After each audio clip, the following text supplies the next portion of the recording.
මහින්ද රාජපක්ෂ විශේෂයෙන්ම 2010න් පස්සේ 2015 වෙනකන් ලංකා ඉතිහාසයේ ශ්‍රීඝ්‍රතම සංවර්ධනය මේ රට අත් කරලා දුන්නා. එදායින් පස්සේ මේ රටේ ආයේ හරියම සංවර්ධනයක් සිද්ධ වුණේ නැහැ. මේ මිනිත්තු දෙක පව් මේ රටේ මිනිස්සු දන්නවා. මේ රටේ මිනිස්සු නෑ මේ රටේ මිනිස්සු එහෙම කරපු මහින්ද මහත්තයම තමයි මේ මිනිස්සුන්ට කොකා පෙන්නුවේ.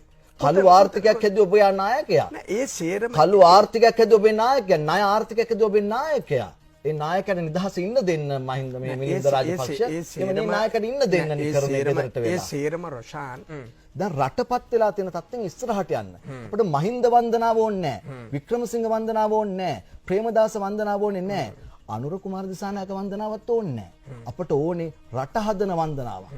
ඒ සඳහා ඔබලා විපක්ෂයේ ඉඳලා පරණ මිනිස්සුම අලුත් බෝතල් වලට දාලා ජනතාවට අලුත් වයින් කියලා හදන මාකටිං ව්‍යාපාරයට අපි පොදු ජන පෙරමුණේ කිසිම දෙයක් එහෙම වෙන්නේ නැහැ. අලුත් නායකයෙක් දෙන්න. පොදු ජන පෙරමුණේ අලුත් නායකයෙක් කවුද අලුත් නායකයා? නාමල් රාජපක්ෂ. අර නිල් බලකය හදපු එක්කෙනා.